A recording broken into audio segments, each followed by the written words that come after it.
तो इसको कारगर साबित कर देंगे। और अगर आप यूं ही पढ़ते रहे फिर छोड़ते गए, आलस्य किया, आज का काम कल पे छोड़ा, तो मुश्किल होगी।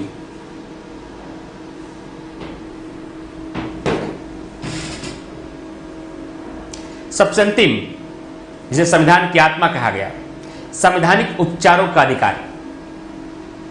संवैधानिक उपचारों के अधिकार के बारे में पहला स्टेटमेंट तो यही है कि जब हमारे संविधान के निर्माण में महत्वपूर्ण भूमिका निभाने वाले जो व्यक्ति रहे डॉक्टर भीमराव अंबेडकर, जिन्हें हम सम्मानपूर्वक संविधान का निर्माता की संज्ञा देते हैं, संविधान के निर्माता से जब पूछा गया कि आपके पूरे 395 अनुच्छेद में से कौन सा अनुच्छेद सबसे महत्वपूर्ण है, तो डॉक्टर भीमराव अंबेडकर ने कहा, मेरी नज़र में यदि पूरे संविधान के भीतर आर्टिकल 32 को निकाल दिया जाए तो यह पूरा संविधान निरर्थक हो जाएगा।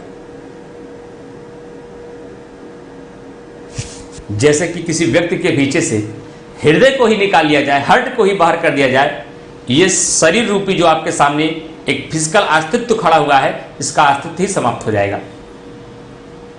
इसलिए डॉक्टर भीमराव अंबेडकर ने कहा, article 32 is the soul of the constitution.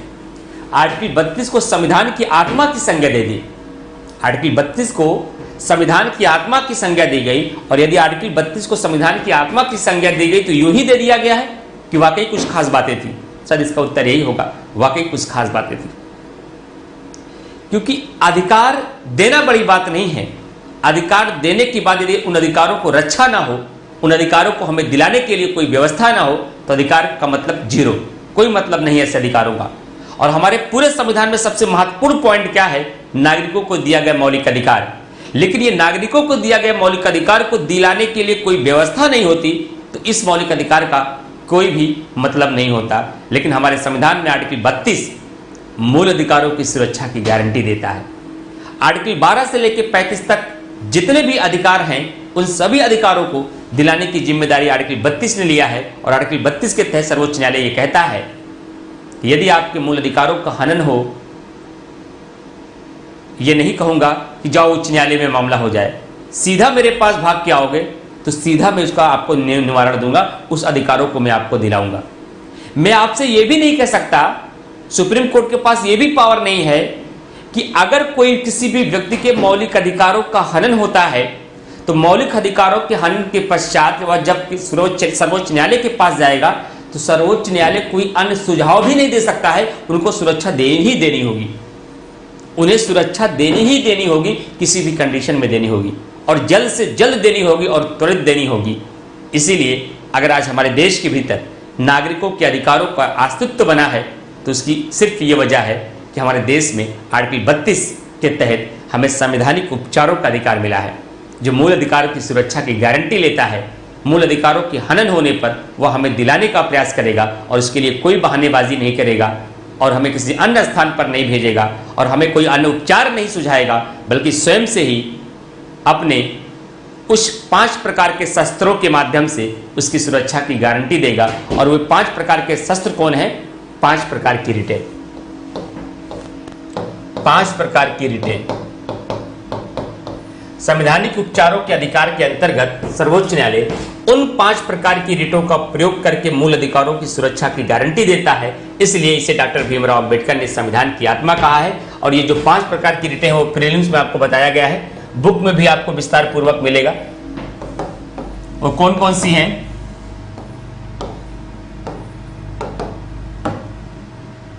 इन रिटों का प्रयोग करके मूल अधिकारों की सुरक्षा की गारंटी देता है। बंदी प्रत्यक्षीकरण, बंदी प्रत्यक्षीकरण, परमादेश, प्रतिषेध,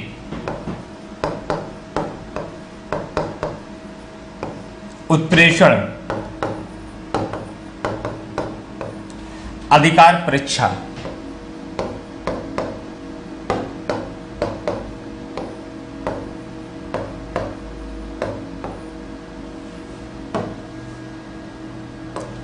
अधिकार परीक्षा।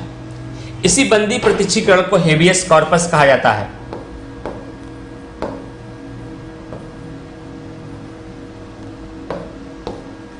परमादेश को मैंडामेस कहा जाता है। प्रतिषेध को प्रोहिबिशन कहा जाता है।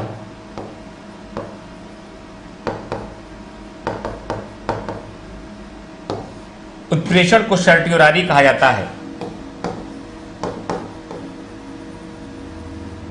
अधिकार परीक्षा को को वारंटो कहा जाता है।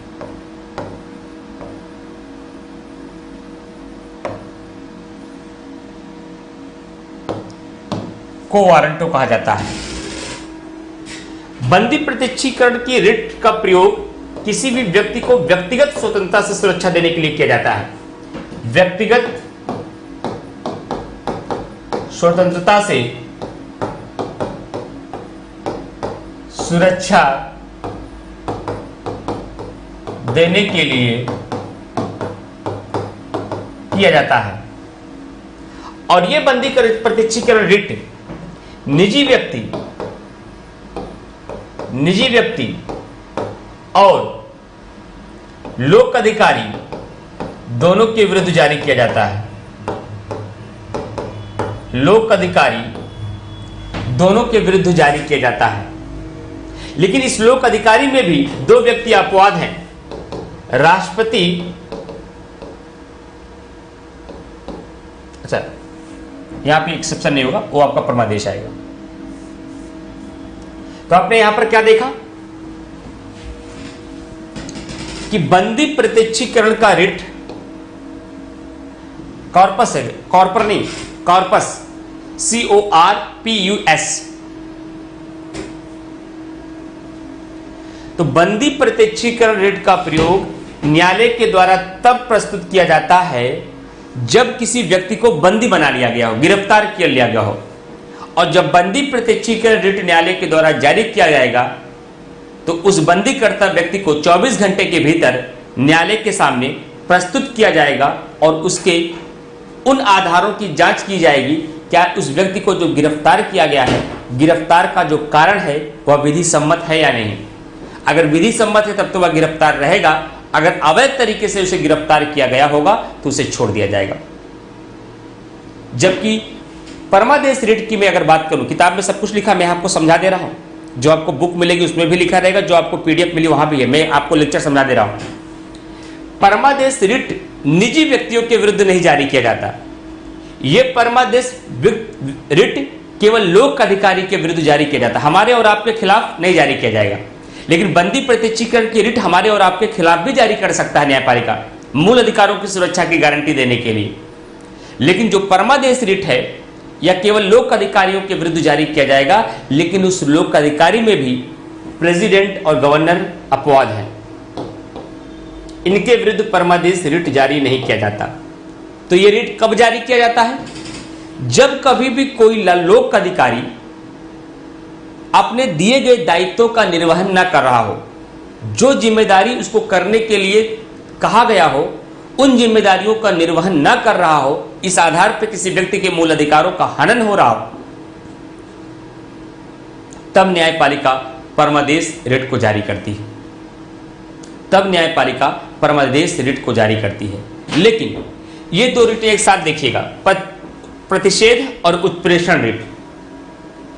प्रतिषेध और उत्प्रेषण रिट न्यायपालिका किसी न्यायिक और अर्ध न्यायिक संस्था के विरुद्ध जारी करती है, या किसी भी लोक अधिकारी या किसी भी निजी व्यक्ति या किसी भी विधायिका या किसी भी कार्यपालिका के विरुद्ध नहीं जारी किया जाएगा।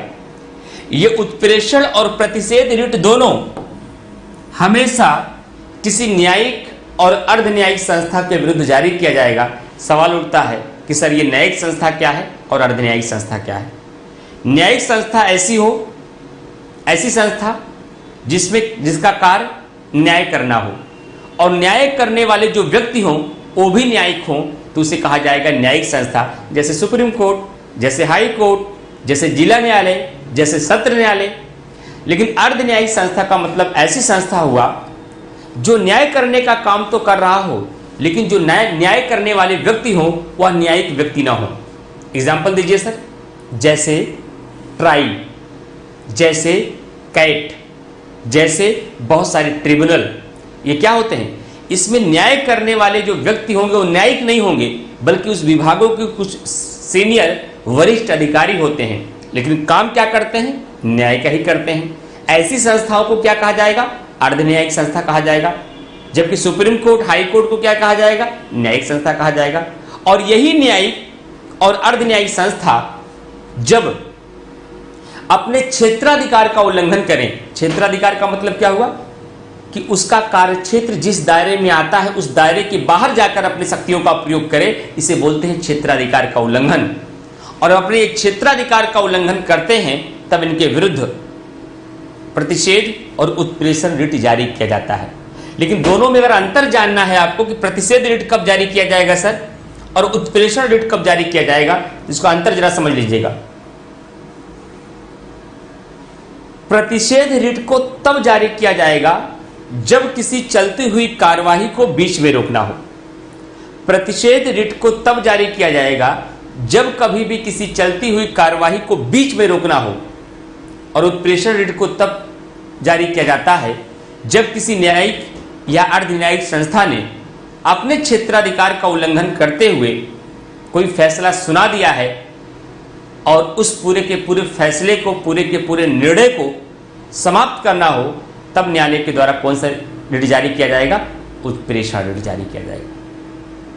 अगर बहुत विस्तार पूर्वक 200 शब्दों में आए तो सबकी व्याख्या कर देना, 200 शब्दों में ना आए तो केवल 5 प्रकार की रिट को बता देना बस। लेकिन अगर 125 शब्दों में है, अगर 200 शब्दों में उत्तर है, इसके बारे में लिख देना ताकि आपका 200 शब्द भी कंप्लीट हो जाए, शब्द सीमा भी हो जाए और आप उत्तर भी अच्छे से लिख पाए। और सबसे अंतिम पॉइंट है आपका अधिकार परीक्षा। इस अधिकार परीक्षा का मतलब क्या हुआ? अधिकार परीक्षा का मतलब यह होता है फ्रेंड्स कि जब कभी भी कोई व्यक्ति या लोक अधिकारी असंवैधानिक तरीके से किसी पद पर आसीन हो जाए। पद पर आसीन होने का मतलब किसी ऐसे पद को वह ग्रहण कर ले जिस पद को ग्रहण करने के लिए उसके पास वह योग्यता नहीं थी, लेकिन गलत तरीके से, अवैध तरीके से उस पद को वह प्राप्त कर लिया है किसी दूसरे व्यक्ति के अधिकारों को छीनकर, तो उस व्यक्ति को उस स्थान से हटाने के लिए न्यायपालिका अपने 5 प्रकार की रिटों में से कौन सी रिट जारी करेगी? अधिकार परीक्षा रिट को जारी करेगी। क्या जारी करेगी? अधिकार परीक्षा रिट को जारी करेगी। समझ में आ गया? यह था आपका संवैधानिक उपचारों का अधिकार। अब जाकर के आपका फंडामेंटल राइट्स कंप्लीट हुआ। आज 7वां लेक्चर है, 14वां घंटा चल रहा है, जिसमें प्रस्तावना तो शायद 2 दिन में आपका खत्म हो गया। उसके बाद 8 से 9 घंटे में केवल आपने मूल अधिकार को समझा है। अगर आपने खुद से भी काम कर लिया, नोट्स को अच्छे से पढ़ लिया, उसके बाद इस पर अच्छे से आंसर राइटिंग कर ली और करंट अफेयर से अपडेट रहे, फिर एग्जामिनेशन में मूल अधिकार को लेकर कोई क्वेश्चन आपसे छूटेगा नहीं। अब बारी है आपको प्रश्न लिखाने की। मैं प्रश्न लिखा देता हूं ताकि आप नोट करके इसका अभ्यास करते रहिए। फिर मॉडल आंसर पहुंच जाएगा तो अपना मिलान करिएगा और अपनी गलतियों को सुधार करके उसका आंसर लिखने का प्रयास करिएगा। कुछ उत्तर को लिखने को तरीका मैं बताऊंगा, पहले क्वेश्चन नोट करिए आप लोग अपनी कॉपी में, जल्दी जल्दी फटाफट। मूल अधिकार को लेकर पहला प्रश्न आपके सामने।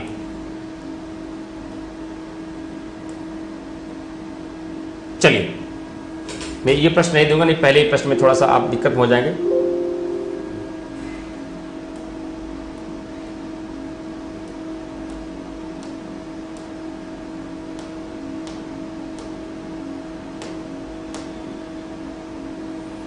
चलिए, पहला क्वेश्चन लिखिए आप।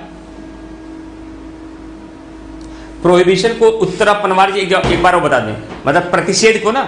प्रतिषेध में क्या होता है, जैसे मान लीजिए कोई न्यायिक और अर्धन्यायिक संस्था है, अपने क्षेत्राधिकार का उल्लंघन, अरे मान लीजिए अब आप किस पोस्ट पे हैं मुझे नहीं पता, मान लीजिए एक दरोगा होते हैं आप और आपके दरोगे का काम है कि आपका दरोगा का जो हल्का लगता है ये आपका क्षेत्र है कि यहाँ के भीतर कोई भी गतिविधियां हो तो आप गिरफ्तार कर लीजिए। और उसके बाद आपके क्षेत्र के बाहर यहाँ कोई एक मामला हुआ, एक गाड़ी की छिनौती हुई और आप यहाँ पहुंचकर किसी व्यक्ति को गिरफ्तार करके अपने थाने में बंद कर दिए, तो आपने क्या किया है? अपने क्षेत्राधिकार का उल्लंघन किया है। लेकिन ये क्षेत्राधिकार का उल्लंघन आप पे लागू होगा नहीं, क्योंकि आप क्या हैं? आप लोक अधिकारी हैं। ये लोक अधिकारी के विरुद्ध नहीं होता, केवल न्यायिक और अर्धन्यायिक संस्था के विरुद्ध होता है।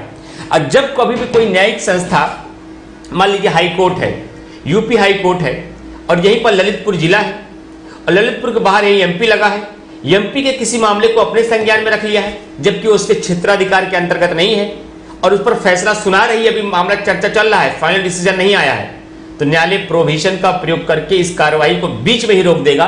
कहां एमपी के मामले को आप पद देखिए, एमपी के मामले देखने के लिए साहब हैं, अपने क्षेत्राधिकार का उल्लंघन मत करिए, जो अधिकार आपके क्षेत्राधिकार के अंतर्गत आता है उसी पे काम करिए। ये क्षेत्राधिकार सीमा को लेकर के भी हो सकता है या क्षेत्राधिकार आपके कार्यों को लेकर के हो सकता है। दो राज्यों का आपस में विवाद हो और दो राज्यों का आपस में विवाद कहे लाइए हम सुनवाई कर देते हैं आप लोगों का विवाद। क्या दो राज्यों के बीच में आपस में विवाद की सुनवाई करने का अधिकार उच्च न्यायालय के पास है? नहीं, यह अधिकार तो सर्वोच्च न्यायालय के पास है। मूल अधिकारिता के अंतर्गत जब मैं सर्वोच्च न्यायालय की शक्तियां पढ़ाऊंगा तो आपको मैं बताऊंगा। इसलिए क्या होगा, ऐसे मामले की सुनवाई जब हाई कोर्ट करता रहेगा तो न्यायपालिका प्रतिषेध के मामले माध्यम से उस निर्णय को बीच में ही रोक देगी। देखिए, ये तो मैंने अंदाज से बताया। हाँ, उत्तरा परमार जी को मैंने एक अंदाज से बताया कि आप किस पोस्ट पे हैं। मैंने एसआई का एग्जांपल दिया और इत्तेफाक से आप एसआई ही निकले, sub inspector in UP police. अच्छा, कहाँ पोस्ट है? आगरा में पोस्ट है। चलिए, बहुत अच्छा, शानदार तरीके से काम करिएगा। जनता कभी प्रताड़ित नहीं होनी चाहिए आपसे। जब मौका मिले तो गरीबों को, वंचितों को, संवेदनशील व्यक्तियों को रक्षा के लिए आगे आइएगा, ठीक है। तो आप क्योंकि एक सिविल सेवक हैं, आप सब इंस्पेक्टर जरूर हैं, लेकिन आपके अंदर हमेशा ये भाव होना चाहिए कि हम एक बड़े पदों के लिए बने हैं और देश में, समाज में, लोगों के लिए कुछ बेहतर काम कर सकते हैं, ठीक है। खूब ईमानदारी से नौकरी करिए अच्छे से। फिलहाल पहला प्रश्न नोट करिए आप लोग। क्या भारतीय संविधान में प्रेस की स्वतंत्रता प्रत्याभूत है? विवेचना कीजिए। क्या भारतीय संविधान में प्रेस की स्वतंत्रता प्रत्याभूत है? किसी को किसी भी प्रकार का क्वेश्चन को समझने में, पढ़ने में कहीं कोई दिक्कत आई, मान लीजिए आपके कमेंट को मैंने न देख पाया हूं, तो आप मैसेज कर सकते हैं 70 68 50 72 75। इस पर आप अपने प्रश्न को डाल सकते हैं कि सर ये मेरी समस्या, इसका निदान कर दिया जाए। तो दूसरे दिन क्लास में जरूर हम चर्चा उसकी कर देंगे, ठीक है। चलिए,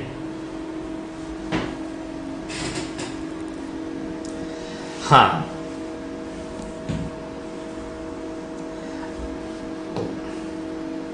प्राप्त, प्रत्याभूत का मतलब प्राप्त। नवचेतन आर्या जी, क्या भारतीय संविधान में प्रेस की स्वतंत्रता प्रत्याभूत है? विवेचना कीजिए, बताइए क्या हमारे भारतीय संविधान में प्रेस की स्वतंत्रता है या नहीं। अब विवेचना हो जाएगी नहीं, पूरी कहानी समझाया हूं कि हमारे संविधान में आर्टिकल 19 के तहत पहले कौन कौन सी स्वतंत्रताएं थी, लेकिन इस अभिव्यक्ति की स्वतंत्रता के अंतर्गत न्यायालय ने इसकी क्या क्या व्याख्याएं की। इस व्याख्याओं के माध्यम से इंडियन एक्सप्रेस केस में प्रेस की स्वतंत्रता को जोड़ा गया ताकि व्यक्ति का भौतिक और नैतिक विकास के लिए विचारों का स्पष्टीकरण हो पाए। ये वैसे प्रेस की स्वतंत्रता को चौथे लोकतंत्र के स्तंभ के रूप में भी इसे शामिल किया गया। पूरा मुद्दा बताया हूं। अभी मैं आंसर की फॉर्मेटिंग नहीं कराऊंगा, केवल क्वेश्चन लिखा रहा हूं। क्वेश्चन लिखिए।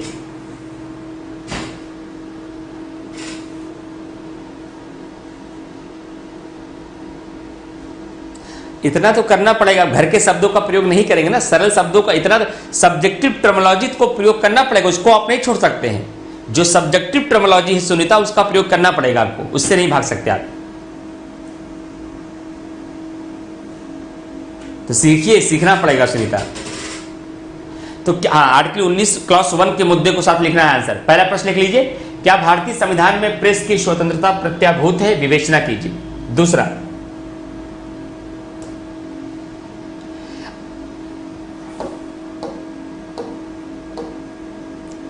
जीवन और व्यक्तिगत स्वतंत्रता का अधिकार क्या होता है? दूसरा प्रश्न लिखिए, जीवन और व्यक्तिगत स्वतंत्रता का अधिकार क्या होता है? हाल के वर्षों में न्यायालय ने इसके अर्थ को किस प्रकार विस्तार किया है? दिमाग में आंसर बनने लगा या नहीं बनने लगा? क्वेश्चन को देखते ही दिमाग में आंसर बनने लगा या नहीं बनने लगा? दो सवाल एक साथ साथ हैं, दोनों का उत्तर एक ही जैसा होगा कि जीवन और व्यक्तिगत स्वतंत्रता का अधिकार क्या होता है? हाल के वर्षों में न्यायालय ने इसके अर्थ का किस प्रकार विस्तार किया है? अथवा हमारे संविधान में प्राण एवं दैहिक स्वतंत्रता किस प्रकार सुनिश्चित की गई है? उच्चतम न्यायालय ने अपने विविध निर्वचनों में इसे किस तरह परिभाषित किया है? दोनों क्वेश्चन सेम है। अथवा आया है। एक बार ये सवाल पूछा गया, एक बार ये सवाल पूछा गया, दोनों का सेम ही उत्तर होगा। मतलब आपकी व्यक्तिगत स्वतंत्रता क्या है? व्यक्तिगत स्वतंत्रता के अंतर्गत न्यायालय ने अलग अलग मामलों में क्या इसका विस्तार किया है या इसे सीमित किया है? विस्तार किया है तो क्या क्या किया है उसको लिख के बताइए। उसी तरह सेम क्वेश्चन आपका है कि हमारे संविधान में प्राण एवं दैहिक स्वतंत्रता किस प्रकार सुनिश्चित की गई है? उच्चतम न्यायालय ने अपने विविध निर्वचनों में इसे किस तरह परिभाषित किया? ये उत्तर आपको मिल जाएगा। मॉडल आंसर भी इसको मैं दूंगा, लेकिन उत्तर पहले आप लिखेंगे। उत्तर पहले आप लिखेंगे।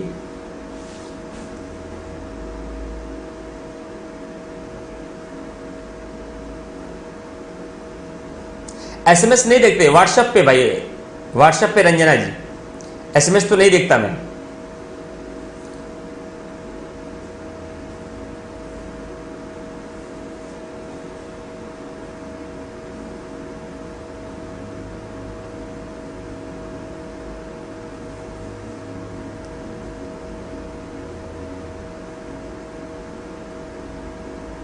आगे बढ़े, तीसरा प्रश्न लिखिए।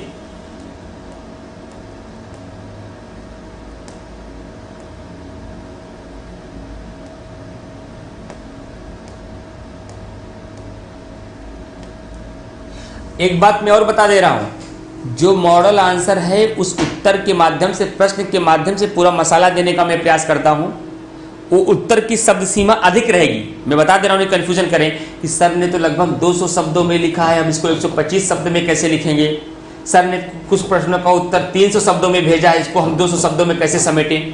तो हम आपको ज़्यादा मसाला उसके बारे में पूरा पूरा दे दिए मैटर, उसमें से आप उसका 70% में निकाल पाए तो आपके लिए बड़ी उपलब्धि होगी। तो आप अपने शब्द सीमा से उसकी तुलना मत करिएगा। शब्द सीमा कहीं बढ़ा के भी मैं दिया हूं। आपके एग्जाम में केवल 125 और 200 शब्दों में उत्तर आता है, कहीं कहीं मैंने 250 शब्दों में उत्तर आपको दिखेगा। तो लेकिन आपको वो मैटर मिल जाएगा जो मैटर आपको उस उत्तर में लिखना है। नहीं, आयुष पाठक ऐप के में स्क्रीनशॉट नहीं होता है। चर्चा कीजिए कि भारत का संविधान किस प्रकार समान अधिकार प्रदान करता है। अब देखिए, थोड़ा सा इसको नीति निर्देशक तत्वों से भी जोड़ना पड़ेगा।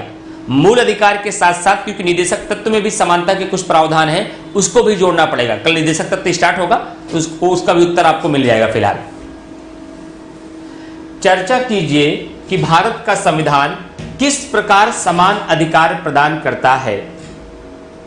चर्चा कीजिए कि भारत का संविधान किस प्रकार समान अधिकार प्रदान करता है। लिख लिए।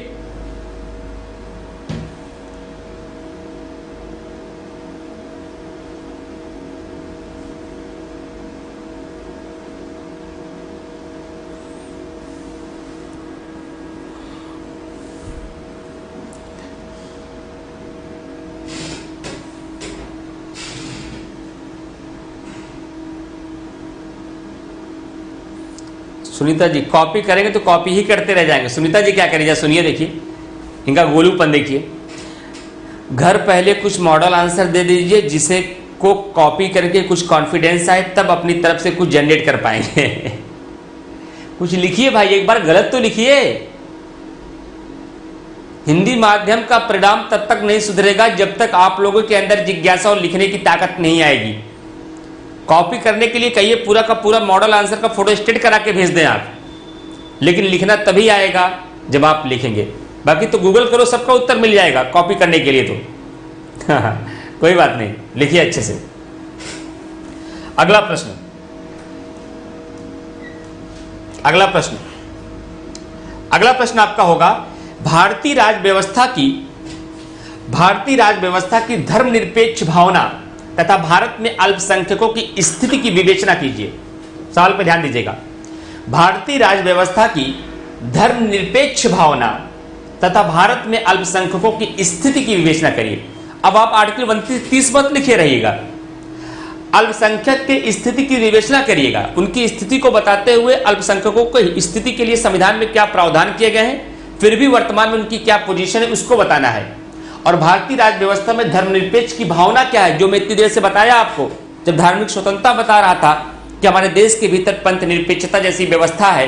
लेकिन पंथ निरपेक्षता का मतलब पश्चिम की पंथ निरपेक्षता नहीं, यह भारत की पंथ निरपेक्षता है। और भारत की पंथ निरपेक्षता में इसका धर्म के साथ अलगाव नहीं बल्कि धर्म के प्रति तटस्थता है। अतः इसके अंतर्गत हमें कुछ आर्टिकल 25 से लेकर 28 तक धार्मिक स्वतंत्रताएं भी प्रदान की गई हैं, जो इस प्रकार है। यह पहला हिस्सा कंप्लीट हो जाएगा। दूसरा हिस्सा यहां से शुरू होगा। भारत में अल्पसंख्यकों की स्थिति की विवेचना करिए, तो अपने अकॉर्डिंग जो कुछ भी आपको अभी समझ में आया है आपको, उसके अकॉर्डिंग उसकी स्थिति को आप बताएंगे।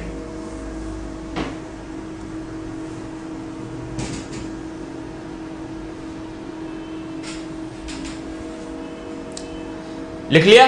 आगे चलूं?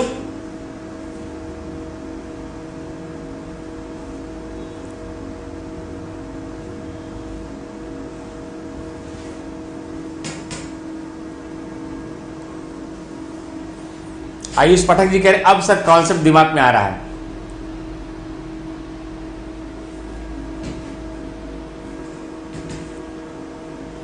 अगला पॉइंट, बस इतने क्वेश्चन आज कर पाएंगे। कल मैं आपको आज 3 क्वेश्चन लिखा दिया हूं, इस पर जाकर आज उत्तर लिखिए। आप इस पर जाकर के आप उत्तर लिखिए।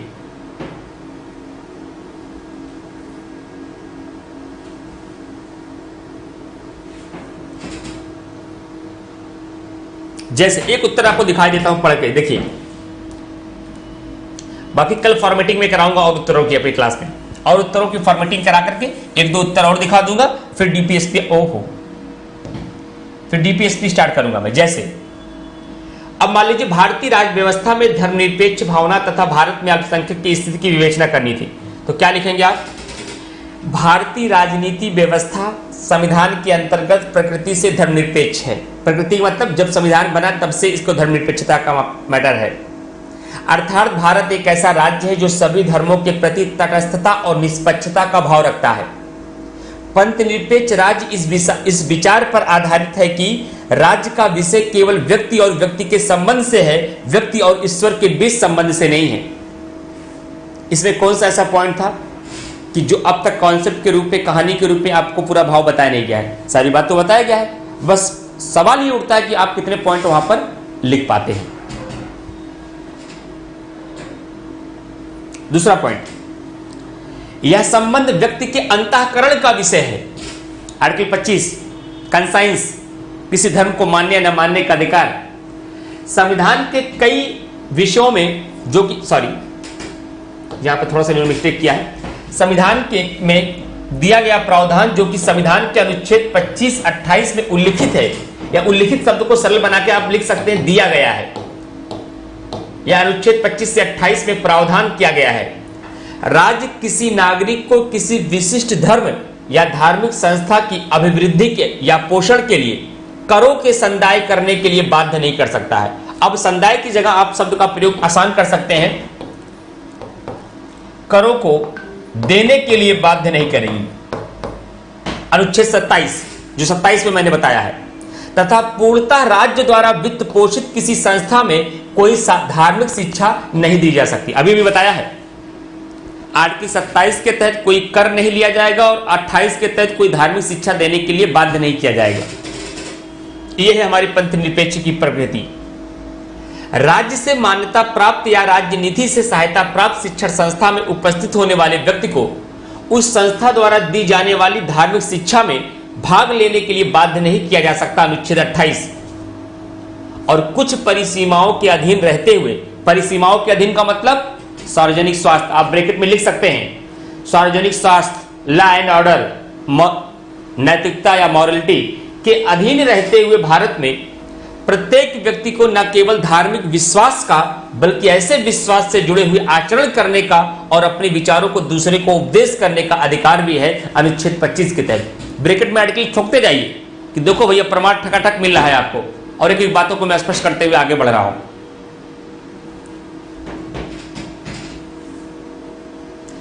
संविधान में प्रत्येक धार्मिक संप्रदाय या उसके विभाग को धार्मिक या मूर्त परियोजनाओं के लिए संस्थाओं की स्थापना करना, उसका पोषण करना, धर्म विषयक कार्यों का प्रबंधन करना, स्थिर स्थावर होना चाहिए। स्थावर का मतलब होता है अचल संपत्ति के अर्जन व स्वामित्व और ऐसी संपत्ति को विधि के प्रशासन करने का अधिकार भी है अनुच्छेद 26 के तहत।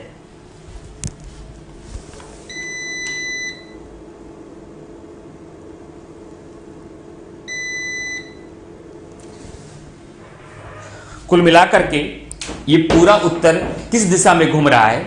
ये पूरा उत्तर आपका वही आर्टिकल 25 से 28 के साथ एक एक बातों को करते हुए चल रहा है। और जो बातें यहां विस्तार में भाषा के रूप में लिखी गई है, क्या इसका कॉन्सेप्ट मैंने उन 5 आर्टिकल में बता दिया था या नहीं? 25, 26, 27, 28 में।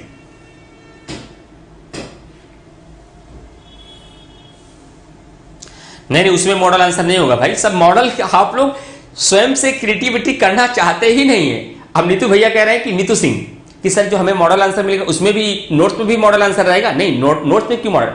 जो प्रश्न अभ्यास के लिए दिया गया पूरा का पूरा उसका मैटर आपको नोट्स में मिलेगा। अब उस मैटर से आपको आंसर लिखना है ना, सारे उसका पॉइंट आपको वहां पे मिलेंगे। अब ये इंटर की एग्जाम थोड़ी है, बीए का एग्जाम है। प्रश्न उत्तर ये तो सीरीज में पढ़ते थे ना, सीरीज चाहिए आप लोगों को। ऐसी सीरीज एक प्रोवाइड करा दी जाए जैसे आप बीए में एक सीरीज लेकर के जाके बीए के एग्जाम लिखते थे। ऐसा नहीं करना है ना, इससे तो आप एकांकी बन जाएंगे। प्रश्न पढ़ो उत्तर लिखा रहेगा, प्रश्न पढ़ो उत्तर लिखा रहेगा, रटो और जाके लिखो। कितने रट पाओगे, लिख पाओगे? नहीं लिख पाएंगे आप, क्योंकि एक सेम क्वेश्चन वही एग्जाम में नहीं आएगा। आपको पूरे नॉलेज विस्तार से होना चाहिए। उस नॉलेज के हिसाब से आपको लिखने की कला आनी चाहिए। एग्जाम में जैसा सवाल आएगा वैसा उत्तर पेश करके आ जाएंगे आप। क्योंकि अब उत्तर एनालिटिकल आते हैं, आपकी सोच की अप्रोच के हिसाब से क्वेश्चन पूछ जाते हैं। मॉडल आंसर केवल मैं आपको प्रोवाइड कराऊंगा, जो क्वेश्चन दूंगा। जो आपको नोट्स मिलेगा, नोट्स पढ़ने के लिए मिलता है, पढ़ने के बाद अभ्यास करने के लिए क्वेश्चन मिलेगा, वहां मॉडल आंसर आपको नहीं रहेगा। ठीक है? आंसर के लिए मैंने बताया है 2 तरीके के सवाल मेंस में आते हैं। 10 क्वेश्चन आपको 125 शब्दों में आते हैं, 10 क्वेश्चन आपके 200 शब्दों में आते हैं। और मैंने क्या कहा है, हो सकता है 250 प्रश्नों में किसी प्रश्न का उत्तर लिख दिया हूं। यही क्वेश्चन अगर 125 शब्दों में आया, कैसे लिखना है, ये कला कैसे इसको सिकोड़ देना है, ये कला आपको सीखनी पड़ेगी। लिखते लिखते आ जाएगा। वैसे भी जब इसको लिखेंगे ना, इतना लिख नहीं पाएंगे। कुल मिलाकर आपको 125 शब्द ही लिखा जाएगा, बाकी छूट जाएगा, अपने आप ही छूट जाएगा। और केवल 125 शब्द का मसाला देते हैं आपको, तो उसमें 50 ही लिख पाते आप। इसलिए जो मैं उत्तर लिखा उसको शब्द सीमा मत गिनिएगा। ये तो मैं एक इस प्रश्न के माध्यम से एक पॉइंट आपको विस्तार रूप से दे दिया हूं, किसके माध्यम से अपना उत्तर लिख लीजिए। उत्तर को इसी क्रम में लिखना है, उसको आप सिकोड़ के छोटा कर सकते हैं।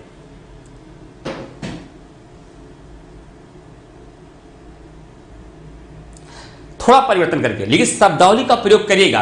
अब पॉलिटी का आंसर लिखने के उसमें पॉलिटी शब्दावली का प्रयोग रहे ना, सब घर वाली भाषा नहीं, बोलचाल की भाषा चलेगी, सरल भाषा चलेगी, लेकिन टर्मोलॉजी होनी चाहिए। अब आप इकोनॉमी का उत्तर लिख रहे हैं, कोई उसमें इकोनॉमी की शब्दावलियां ही नहीं है।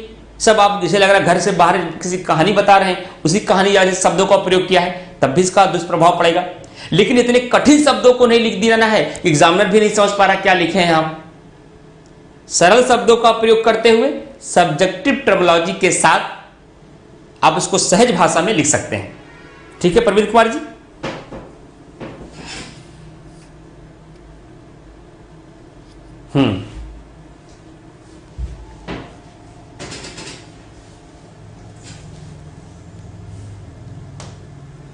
संविधान के उपरोक्त उपबंध अल्पसंख्यकों को राज्य में, अब देखिए अल्पसंख्यक की स्थिति को वर्णन कर रहा है। अब पहला हिस्सा समाप्त हो गया, यहां से हम दूसरा वर्णन कर रहे हैं। संविधान में उपरोक्त उपबंध अल्पसंख्यकों को राज्य में बराबरी की स्थिति को सुनिश्चित करते हैं। अल्पसंख्यक समुदाय के लोग राष्ट्रपति, उपराष्ट्रपति, मंत्री, राजदूत, राज्यपाल, सर्वोच्च न्यायालय के न्यायाधीश आदि पदों पर बड़ी संख्या में नियुक्त किए जाते रहे हैं। यद्यपि कि संप्रदाय या जाति के आधार पर होने वाले पृथक निर्वाचन को समाप्त कर दिया गया है, जो 1909 में मान लो मिंटो सुधार में आया था, लेकिन इससे अल्पसंख्यक समुदायों के विकास व हितों पर कोई प्रभाव नहीं पड़ा है। मतलब कि हमारे देश के भीतर अल्पसंख्यक की स्थिति बेहतर है। अंग्रेजों के काल में जो अल्पसंख्यकों के लिए अलग से पूरी की पूरी निर्वाचन व्यवस्था कर दिया गया है, उस व्यवस्था को समाप्त भले ही कर दिया गया है, लेकिन फिर भी आज अल्पसंख्यक लोग हमारे देश के राष्ट्रपति भी बन रहे हैं, प्रधानमंत्री भी बन रहे हैं, सांसद भी बन रहे हैं, विधायक भी बन रहे हैं, जिसके आधार पर यह कहा जा सकता है कि वर्तमान स्थिति यह है कि हमारे देश के भीतर अल्पसंख्यकों की स्थिति बेहतर है। संविधान के माध्यम से इनको बहुत सारे संरक्षण दिए गए हैं। अब आप आर्टिकल 29 और 30 का उदाहरण दे सकते हैं। तो क्या मुश्किल काम था ये करना? जब धीरे धीरे आपका नॉलेज बढ़ेगा तब तो लगेगा ये आसान है। प्री मुश्किल है सर, प्री मुश्किल है, मेंस आसान है, लेकिन जब तक मेंस नहीं आता तो बहुत मुश्किल काम है। हिंदी माध्यम का परिणाम बुरा होना जिम्मेदार केवल आयोग नहीं है, जिम्मेदार 70% छात्र हैं। छात्र वो पहुंच ही नहीं दे पा रहे हैं, वो अपना लेवल ही नहीं दिखा पा रहे। इंग्लिश मीडियम के बच्चे को देखिए वो कैसे आंसर लिखता है। हिंदी मीडियम का बच्चा लिखना ही नहीं चाहता, वो चाहता है कि कितना हमें चीजें मिल जाए उसी को हम रटें, रटने का प्रयास वो करने लगता है, चीजों को समझकर उसको प्रस्तुत करने का प्रयास नहीं करता। वह खुद से लिखने का अभ्यास ही नहीं करना चाहता है, बस सोचता है पढ़े कहीं से एकदम मसाला तुरंत मिल जाए, उसी मसाले को हमें रटना हो।